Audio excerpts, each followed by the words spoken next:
आज की वीडियो में हम समझेंगे वैद्युत ऊष्मा क्या है और वैद्युत ऊष्मा के साथ साथ वैद्युत ऊष्मा से हम लोग ये भी समझेंगे कि हम हीटर के द्वारा पानी को जल्दी कैसे गर्म करें।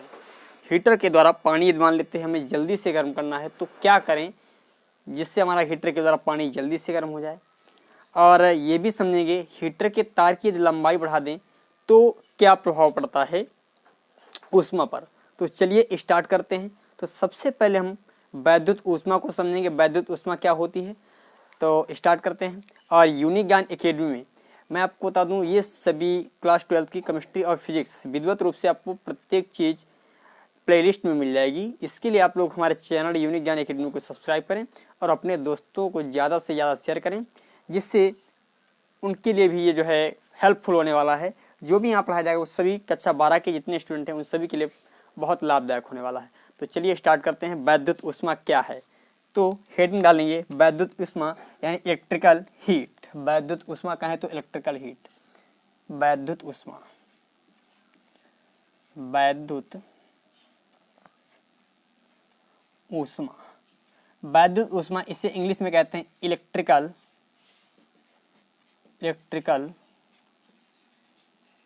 हीट। इसे कहते हैं इलेक्ट्रिकल हीट यानी वैद्युत ऊष्मा। वैद्युत ऊष्मा होती क्या है, देखिए ये कोई चालक है, मैंने क्या किया, ये कोई चालक ले लिया और इस चालक को मैंने एक बाह्य बैटरी से जोड़ दिया। इस चालक को मैंने क्या किया, बाह्य बैटरी से जोड़ दिया। तो जब बाह्य बैटरी से जोड़ा और इस चालक में उपस्थित होते हैं इलेक्ट्रॉन प्रोटॉन यानी धनायन और ऋणायन उपस्थित होते हैं। और जैसे ही मैंने इस चालक को एक बाह्य बैटरी से जोड़ा, जब मैंने इस चालक को एक बाह्य बैटरी से जोड़ दिया तो इस चालक के भीतर एक प्रकार का वैद्युत क्षेत्र उत्पन्न हो जाता है। एक प्रकार का वैद्युत क्षेत्र उत्पन्न हो जाता है जो है हमारा वैद्युत क्षेत्र ई, जिसे हम ई से डिनोट करते हैं। यानी एक प्रकार का वैद्युत क्षेत्र उत्पन्न हो जाता है जिसे हम लोग ई से डिनोट करते हैं, यानी ई बराबर ये हमारा आ गया। अब देखें मैंने क्या किया, अब इसके जब सिरों को इधर पॉजिटिव और इधर निगेटिव, जिससे वैद्युत क्षेत्र उत्पन्न हो जाता है। और इसी वैद्युत क्षेत्र के कारण इस चालक में उपस्थित ये इलेक्ट्रॉन गति करने लगते हैं। जब ये इलेक्ट्रॉन क्या करते हैं, गति करने लगते हैं और गति करते समय ये धनायनों से टकराते हैं, गति करते हैं। और गति करते समय ये सपोज करते हैं ये हमारे इलेक्ट्रॉन यानी जो धनायनों से किस प्रकार टकराता है, ये यहाँ से चल दिया और इसके पश्चात इससे टकरा गया और यहाँ पर टकराने से इसने अपनी कुछ ऊर्जा नष्ट कर दी, कुछ ऊर्जा खो दी। जब ये क्या करता है, अपनी कुछ ऊर्जा खो देता है और यही ऊर्जा, यही जो खोने वाली जो इसने इलेक्ट्रॉन ने अपनी ऊर्जा खो दी है, ये ऊर्जा इससे मिल जाती है बैटरी से, जिससे हम कहते हैं वैद्युत ऊर्जा। उसे ऊष्मा नहीं कहते हैं। अब जो ऊर्जा इसे, जो इसमें ऊर्जा इसने खोई है, जो इसमें ऊर्जा खोई है, तो देखिए जो इसमें ऊर्जा ये खोता है वो उससे क्या हो जाती है, कहाँ से प्राप्त हो जाती है, बैटरी से। अब ये जो ऊर्जा खो देता है और ये खोई हुई ऊर्जा, कुछ ऊर्जा इस चालक में भी क्षय हो जाती है। यानी यहाँ पर ऊर्जा जो इलेक्ट्रॉन की जो खोता है वही ऊर्जा क्या होती है, चालक, ये इस चालक में उपस्थित हो जाती है, यानी इस चालक में बस जाती है, इस चालक में खर्च हो जाती है। मैंने क्या बताया, जब मैंने इसे वैद्युत क्षेत्र दिया, वैद्युत क्षेत्र के कारण इलेक्ट्रॉन चलने लगते हैं और इलेक्ट्रॉन चलते हैं, इलेक्ट्रॉन चलते समय धनायनों से टकराते हैं। जब ये धनायनों से टकराते हैं तो ऊर्जा को खो देते हैं और वही जो खोई हुई ऊर्जा का कुछ भाग क्या होता है, चालक में व्यय हो जाता है। क्या होता है, चालक में व्यय हो जाता है, जिससे चालक के तार होता है, बहुत देर तक हम लोग किसी तार में धारा का प्रवाह करते रहते हैं तो क्या होता है, तार हमारा गर्म हो जाता है। तो तार क्या होता है, हमारा गर्म हो जाता है। इसी को हम यानी जो तार जो गर्म हो जा रहा है, वो क्यों गर्म हो जा रहा है, क्योंकि इलेक्ट्रॉन बार बार टकरा रहा है और अपनी ऊर्जा को खो रहा है। जब ऊर्जा जो खोता है वही खोई हुई ऊर्जा इस चालक में संचित हो जाती है, चालक में व्यय हो जाती है। चालक में क्या होती है, व्यय हो जाती है, जिससे चालक हमारा है, जिससे हमारा तार गर्म हो जाता है और उसी ऊर्जा को हम क्या कहते हैं, वैद्युत ऊष्मा कहते हैं। तो इसकी डेफिनेशन में क्या लिखेंगे, जब हम किसी चालक के दोनों सिरों को बाह्य बैटरी से जोड़ते हैं, जब हम किसी चालक के दोनों सिरों को बाह्य बैटरी से जोड़ते हैं तो चालक में उपस्थित इलेक्ट्रॉन गति करने लगते हैं। उपस्थित इलेक्ट्रॉन गति करने लगते हैं और ये इलेक्ट्रॉन गति करते समय धनायनों से टकराते हैं। ये इलेक्ट्रॉन गति करते समय धनायनों से टकराते हैं। धनायनों से टकराते समय ये अपनी ऊर्जा खो देते हैं। धनायनों से टकराते समय क्या करते हैं? अपनी ऊर्जा खो देते हैं। ये सब लिखिएगा। और वो खोई हुई ऊर्जा का कुछ भाग चालक में व्यय हो जाता है। खोई हुई ऊर्जा का कुछ भाग चालक में व्यय हो जाता है या कुछ भाग ऊष्मा में बदल जाता है और उसी ऊष्मा को हम क्या कहते हैं? वैद्युत ऊष्मा कहते हैं। इसकी डेफिनेशन को मैं यहाँ पर लिख रहा हूँ। जब हम किसी चालक के दोनों सिरों को बाह्य बैटरी से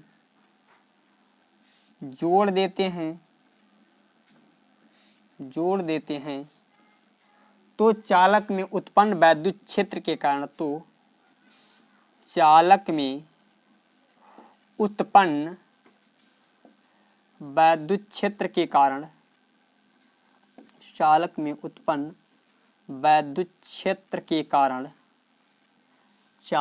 उत्पन्न वैद्युत क्षेत्र के कारण चालक में उपस्थित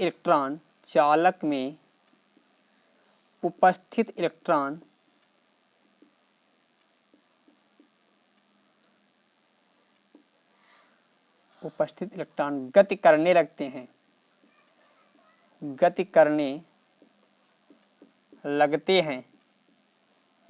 चालक में उपस्थित इलेक्ट्रॉन गति करने लगते हैं और यही इलेक्ट्रॉन चालक में उपस्थित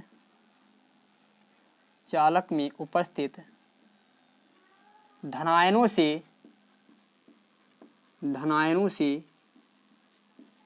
टकराते हैं जिससे ये अपनी ऊर्जा को खो देते हैं। जिससे ये अपनी ऊर्जा को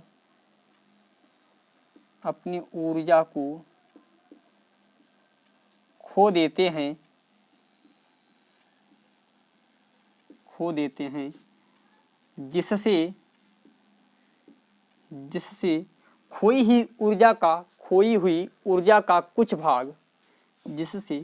खोई हुई ऊर्जा का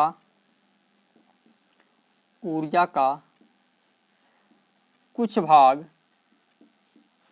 ऊष्मा में यानी हीटिंग में बदल जाता है जिसे हम वैद्युत ऊष्मा कहते हैं। जिसे हम वैद्युत ऊष्मा कहते हैं।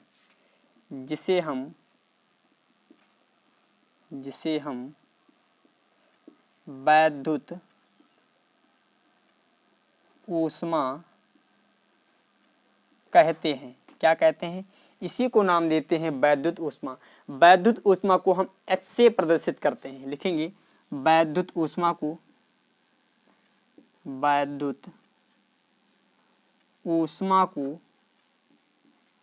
H से प्रदर्शित करते हैं। H से प्रदर्शित करते हैं यानी हीट प्रदर्शित करते हैं।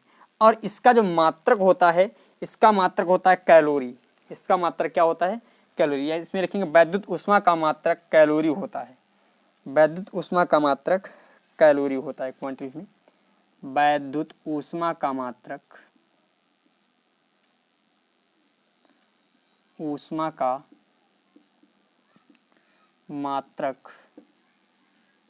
कैलोरी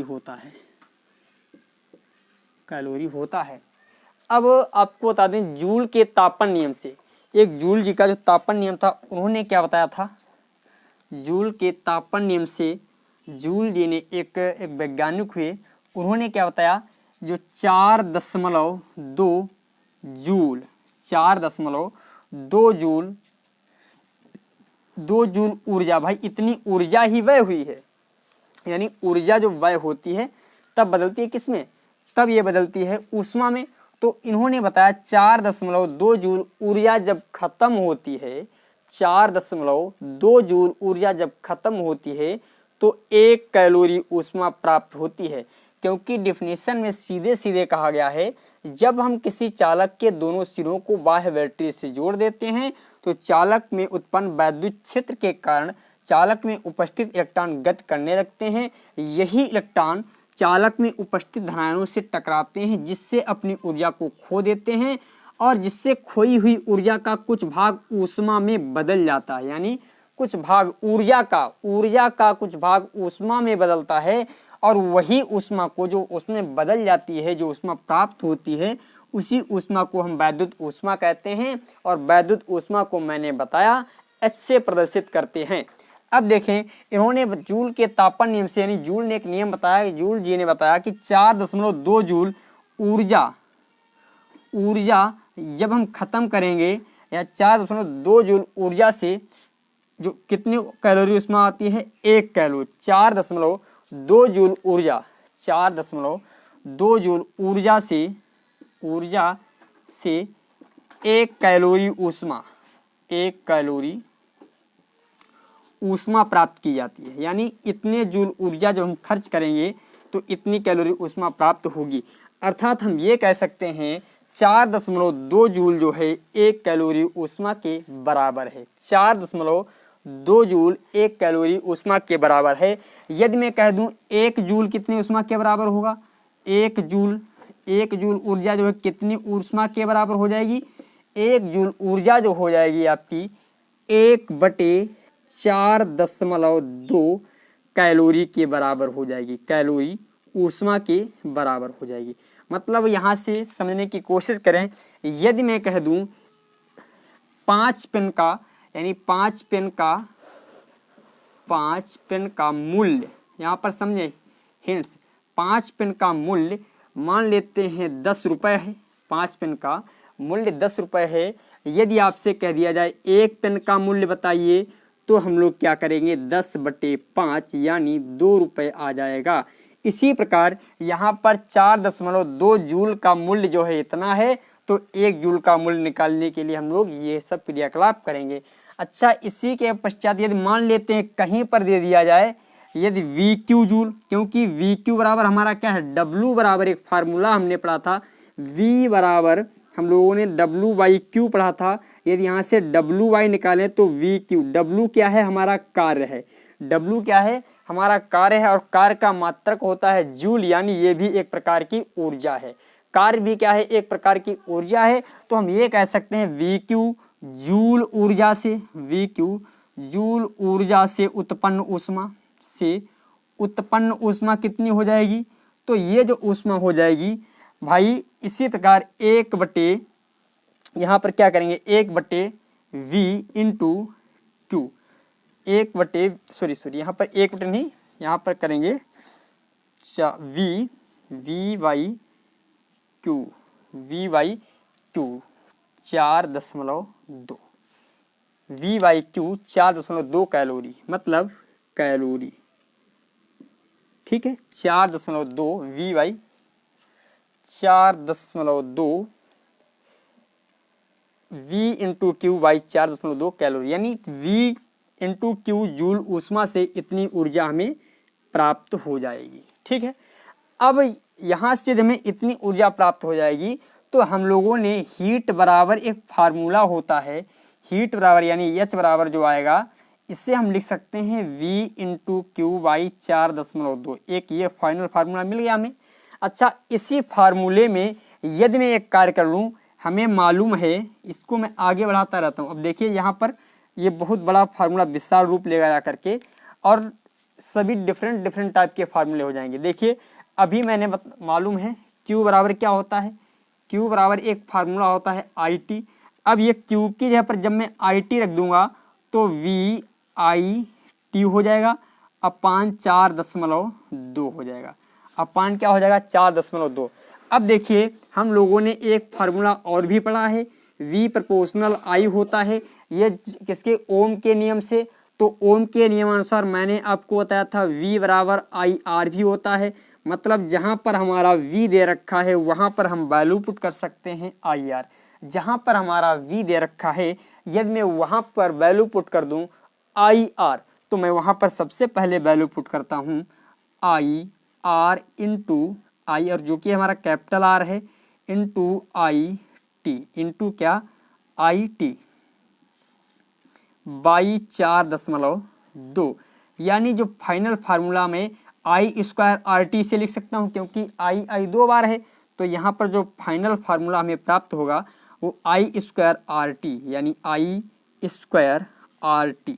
ठीक है, एक ये फार्मूला हो गया। अब देखिए हमें मालूम है एक फार्मूला, देखिए यहाँ से I का मान निकालना चाहें इस वाले समीकरण से, तो I बराबर हो जाएगा V/R। यदि मैं I के स्थान पर जहाँ पर I दे रखा है उसके जगह पर V/R लिख दूँ तो देखिए क्या हो जाएगा, V/R का होल स्क्वायर हो जाएगा, और इंटू में हो जाएगा R, और यहाँ पर T है, बटे क्या हो जाएगा 4.2। तो देखिए इससे जब हम थोड़ा सॉल्व करेंगे तो यहाँ पर V² मैं इसे सामने सॉल्व करता हूँ यहाँ पर। ठीक है, अच्छा ये सभी पॉइंट एक साइड में आप लोग लिखिएगा ज़रूर, जो मैंने यहाँ पर लिखे हैं ये सभी पॉइंट आप लोगों को भी लिखने हैं। तो देखिए यहाँ पर इसको जब खोलूँगा तो V² हो जाएगा अपान R² हो जाएगा, और ऊपर क्या है इंटू R है, और यहाँ पर T है, यहाँ पर 4.2 है, इससे ये कट जाएगा तो यहाँ पर V² T आ जाएगा अपान R 4.2। यानी ये ऊष्मा के जो सभी ये फार्मूले हैं इन सभी सूत्रों का प्रयोग हम करेंगे आगे के बहुत से समीकरणों में या बहुत से क्वेश्चनों में, इनका बहुत ज़्यादा प्रयोग होने वाला है। तो इन सभी को आप लोग क्या करें, नोट कर लेंगे, विधिवत रूप से अच्छी तरीके से नोट्स कीजिए, क्योंकि ये बहुत समझ आपके भविष्य में कहीं काम आने वाले हैं, और भविष्य में नहीं बोर्ड एग्जाम में। और इससे जो है आप इस वर्ष से 2022 में जब आप बोर्ड एग्जाम देने जाएंगे तो इससे रिलेटेड आपको बहुत से क्वेश्चन मिलेंगे। तो देखें इसका स्क्रीनशॉट लीजिए। अब मैं आपको बताता हूँ जूल के नियम से यदि मैं एक चीज़ और निकालना चाहूँ, अभी जूल के नियम से एक चीज़ और निकालें तो देखिए क्या निकल कर आता है।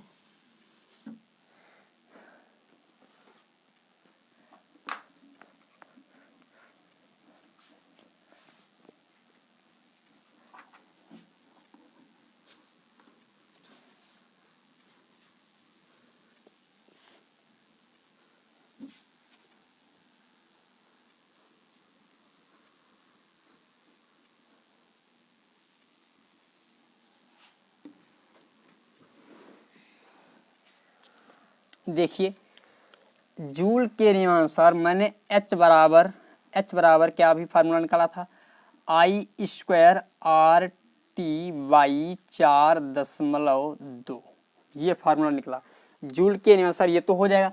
अब देखें हम मान लेते हैं इसमें हमारा कांस्टेंट क्या क्या है। भैया कोई तार लेकर आ जाएं तो तार का प्रतिरोध ऐसा तो नहीं है, तार का प्रतिरोध भैया जब लाए हैं तब दूसरा है, जब चलाएं तो दूसरा हो या नहीं। तो मतलब यहाँ पर R क्या हो जाएगा हमारा, मान लेते हैं कांस्टेंट यानी नियतांक हो गया, नियत। अच्छा इसके पश्चात मैं मान लेता हूँ जो समय कुछ क्षणिक समय के लिए बात की जा रही है, तो T क्या है, T यानी ये भी मान लेता हूँ मैं कांस्टेंट है। यदि मैंने इन सभी को कांस्टेंट कर दिया एक निश्चित समय के लिए तो 4.2 तो एक आंकिक वैल्यू है, ये तो कांस्टेंट हो ही जाएगी, तो यहाँ से H बराबर क्या हमारा निकल आया, I² निकल आया। H बराबर क्या निकला हमारा, I²। तो इसका मतलब ये I क्या है, जितनी तेज धारा प्रवाहित होगी, जितनी तेज धारा, और धारा कब तेज प्रवाहित होगी, जब इलेक्ट्रॉन बहुत तेजी से चलेंगे। अब जब इलेक्ट्रॉन तेजी से चलेंगे तो इलेक्ट्रॉन तेजी से टकराएंगे, जब तेजी से टकराएंगे तो ऊर्जा नष्ट होगी, और जब उनकी ऊर्जा नष्ट होगी तो ऊर्जा वही क्या होगी, चालक में ऊष्मा के रूप में परिवर्तित हो जाएगी। तो इसका मतलब हम ये कह सकते हैं जो चालक की ऊष्मा होती है वो विद्युत धारा के अनुक्रमानुपाती होती है। तो मतलब यहाँ से H प्रोपोर्शनल हो जाएगा, आई स्क्वायर हो जाएगा, H प्रोपोर्शनल आई स्क्वायर हो जाएगा। तो इसका मतलब हम यहाँ से एक कार्य और भी कर सकते हैं। यदि मान लेते हैं H1 कर दिया मैंने, H1 प्रोपोर्शनल मैंने कर दिया, H1 प्रोपोर्शनल यदि मैंने कर दिया I1 का स्क्वायर कर दिया। इसी प्रकार H2 प्रोपोर्शनल I2 का स्क्वायर कर दें, I2 का स्क्वायर। तो देखिए यहाँ से जो फाइनल फार्मूला हमें क्या मिलने वाला है, यहाँ से इसे मैं मान लेता हूँ समीकरण 1, इसे मान लेता हूँ समीकरण 2। तो देखिए समीकरण 1 और 2 से, समीकरण 1 व 2 से यदि कैलकुलेशन करूँ, H1 अपान में यहाँ पर कर दूँ H2 और यहाँ पर प्रोपोर्शनल जब मैं हटाऊंगा तो एक कांस्टेंट आ जाएगा। यहाँ पर इसको मैं लिख देता हूँ, कांस्टेंट किस प्रकार आएगा, H1 बराबर हो जाएगा के I1 का स्क्वायर और H2 बराबर ये आ जाएगा H2 के I2 का स्क्वायर आ जाएगा। तो यहाँ पर के I1 का स्क्वायर अपान के I2 का स्क्वायर, के से के कट जाएगा तो H1 बाई H2 यूकेल आ गया I1 अपान I2, दोनों को क्या है, दोनों का स्क्वायर है। तो इस फार्मूले को हम इस रूप से भी लिख सकते हैं, यानी H1 by H2 यूकेल I1 by I2 का होल स्क्वायर। ये हो गया जूल के तापन नियम से या जूल के नियम से। जूल ने एक नियम बताया था का, इसके नियम को लिखना चाहे तो हम लिख सकते हैं, जब किसी चालक का प्रतिरोध और समय, जब किसी चालक के प्रतिरोध और समय जब कांस्टेंट हो, यानी जब नियत हो एक निश्चित समय के लिए, यानी जब किसी चालक के प्रतिरोध को एक निश्चित समय के लिए नियत कर दिया जाए, या एक निश्चित समय के लिए किसी चालक में, एक निश्चित समय के लिए किसी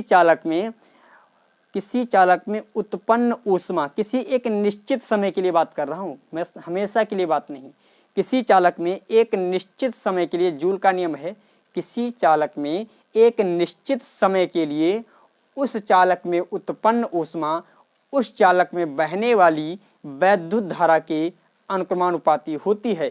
ये जूल का नियम है। आपको जूल का नियम नहीं पूछा जाएगा, आपसे ये थ्योरी और ये लिखने को नहीं है, सिर्फ आपको ये जो है सॉल्यूशन आ जाएगा डेरिवेशन करने के लिए। तो इस डेरिवेशन को आप कर दीजिएगा, ये कम से कम 2 अंक में आपका आता है बोर्ड एग्जाम में, ध्यान रखें, इसका स्क्रीनशॉट लीजिएगा।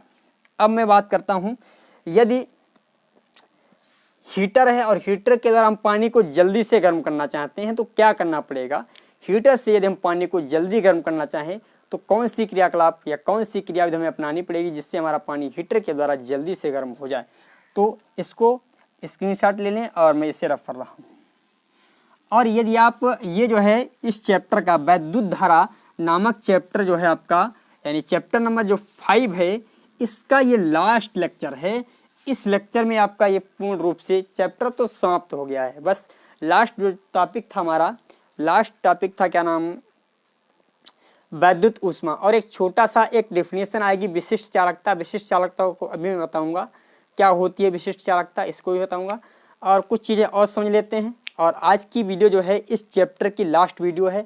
इसके बाद जो वीडियो आएंगी वो आपकी आंकिक क्वेश्चन की होंगी।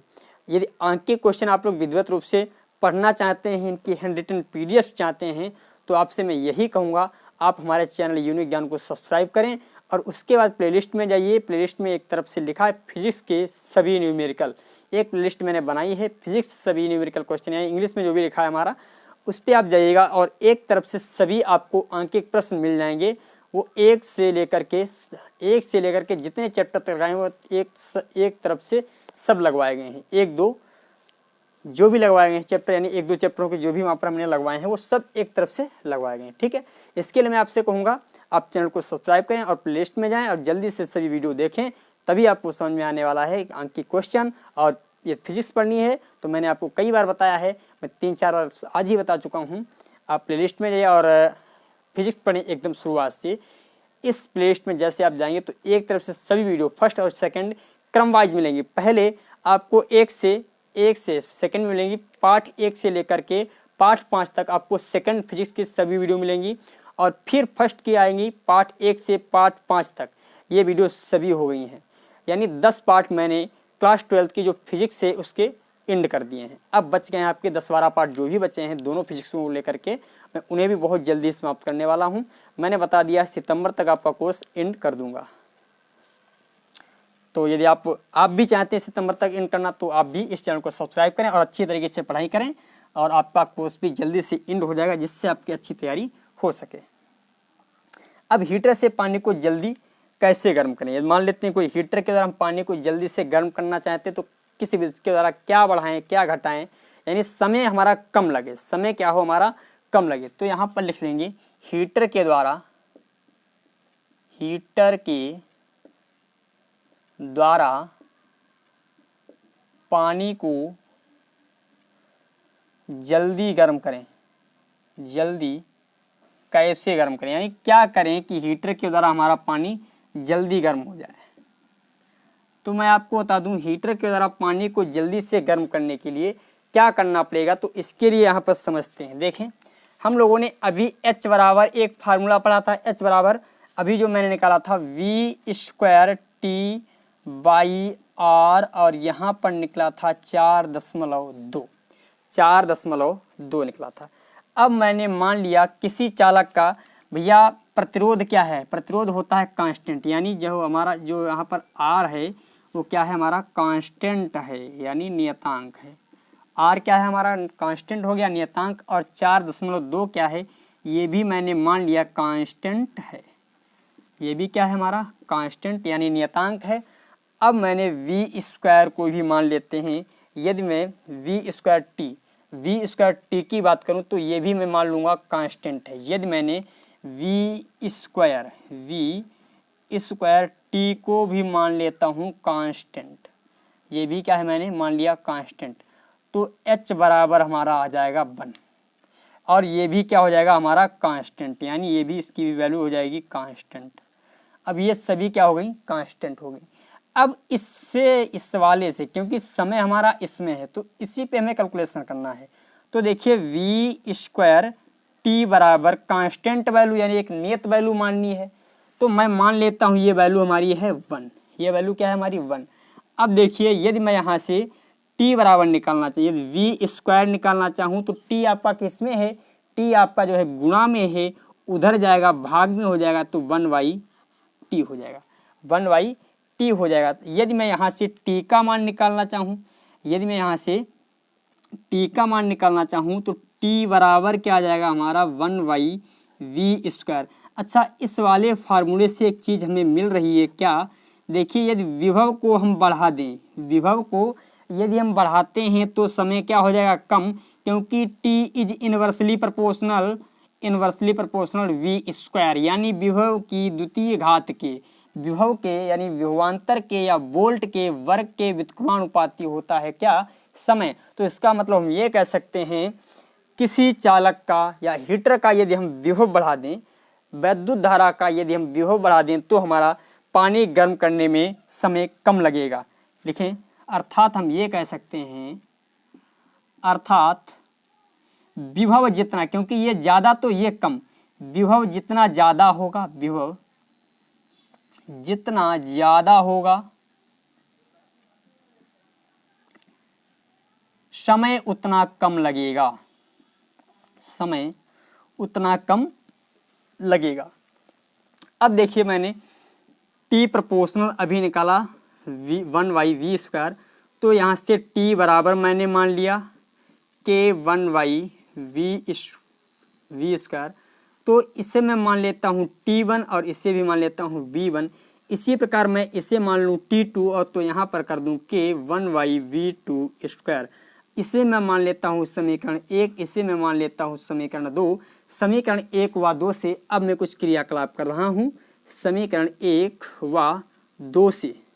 तो देखिए 1 व 2 से T1y मैंने कर दिया T2 और इधर हो जाएगा K 1/V1² अपान K 1/V2²।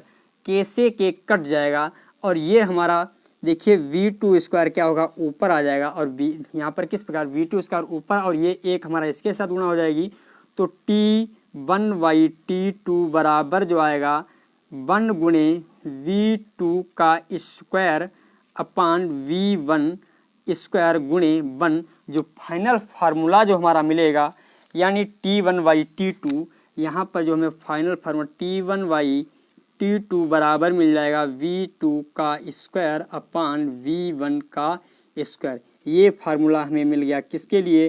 समय के लिए। इस फार्मूले का बहुत ज़्यादा प्रयोग हमें करना पड़ेगा, तो इसको नोट कर लें विधिवत रूप से, क्योंकि इसकी बहुत हमें आवश्यकता पड़ेगी, ध्यान रखें।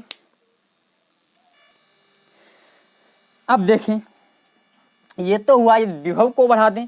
अब हम यानी हमने क्या किया, करंट में कुछ प्रभाव किया। यदि मैं करंट में प्रभाव ना करूं, ये तार की लंबाई को बढ़ाऊं या घटाऊं, तो देखते हैं उससे क्या प्रभाव पड़ता है। तो इसे रफ करते हैं, और ये जो लास्ट टॉपिक है इसके बाद एक छोटा सा टॉपिक और है, फिर ये आपका चैप्टर एंड। यदि आप इसे विधिवत रूप से एक तरफ से पढ़ लें तो मेरा आपसे प्रॉमिस है आप इस चैप्टर से आने वाले सभी आंकिक क्वेश्चनों को भी लगाएंगे, और आंकिक क्वेश्चन भी आपके सामने बहुत ही जल्द आने वाले हैं। कल की वीडियो जो आपकी आएगी आंकिक क्वेश्चंस की आएगी, ध्यान रखें। अब देखें, हीटर की लंबाई को बदलकर पानी को कम समय में कैसे गर्म कर सकते हैं। ध्यान रखें, हीटर के तार की जो लंबाई को यदि हम कम कर दें तो पानी हमारा जल्दी कैसे गर्म हो जाए, ये हम सिद्ध करके देखेंगे। क्या गर्म होगा जल्दी या नहीं, या टाइम लगाएगा। तो देखते हैं, हीटर की लंबाई को, हेडिंग डालेंगे, हीटर की लंबाई, हीटर के तार की, हीटर के तार की लंबाई को, हीटर के तार की लंबाई को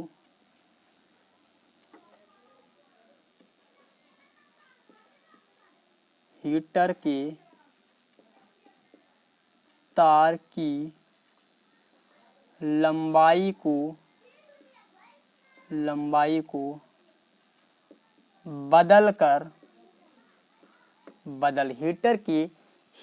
लंबाई को हीटर के तार की लंबाई को बदलकर पानी को कम समय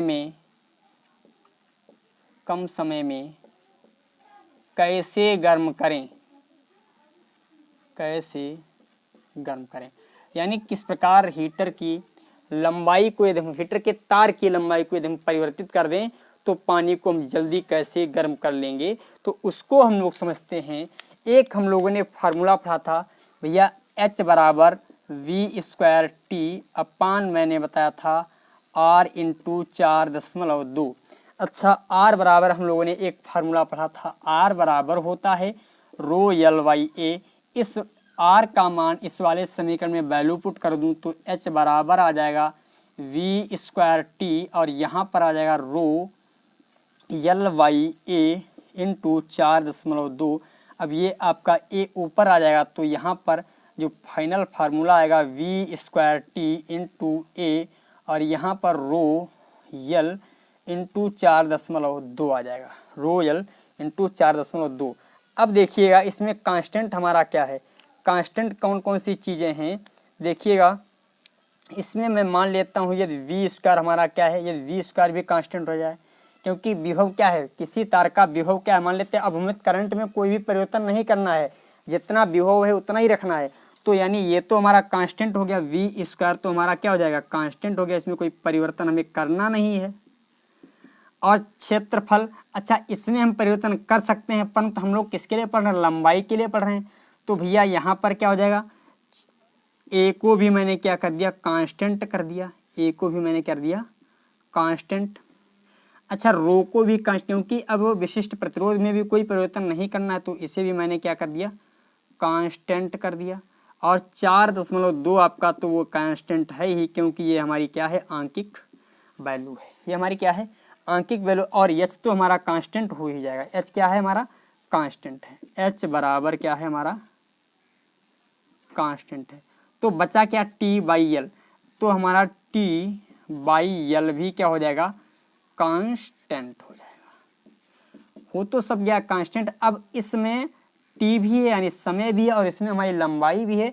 तो अब मैं इस पे थोड़ा ध्यान देता हूँ। देखें, यदि कांस्टेंट की वैल्यू को कोई कांस्टेंट अंक दे देते हैं, मान लिया मैंने T/L बराबर मैंने मान लिया 1, T/L बराबर मैंने मान लिया 1, तो T बराबर आ जाएगा यल, अर्थात हम कह सकते हैं T प्रोपोर्शनल यल।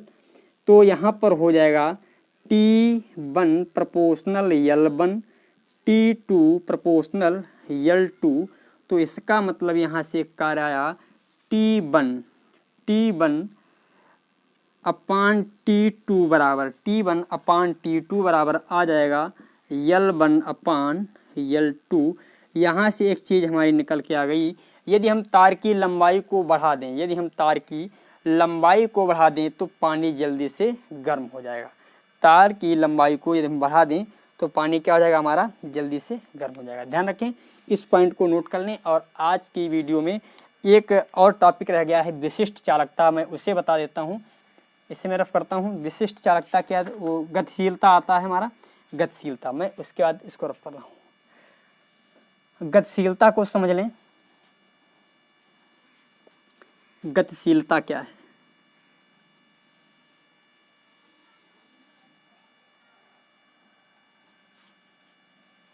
गतिशीलता ये कोई मान लेते हैं, ये क्या है, इसमें इलेक्ट्रॉन है।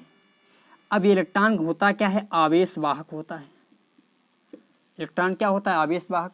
मैंने क्या किया, इस चालक के जो चालक में उपस्थित होते हैं इलेक्ट्रॉन, मैंने इसको जोड़ दिया एक बाह्य बैटरी से, और यहाँ पर वैद्युत क्षेत्र कर दिया एकांक, यानी ई की वैल्यू कर दी 1।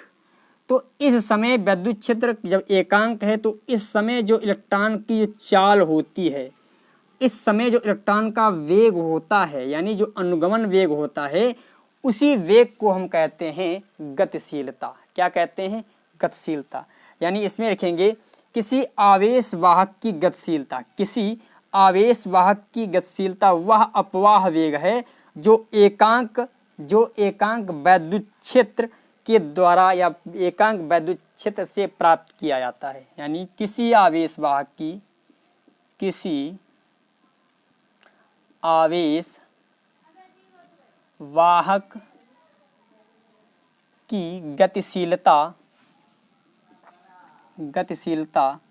वह किसी आवेश वाहक की गतिशीलता वह अपवाह वेग है, अपवाह वेग है जो उसे एकांक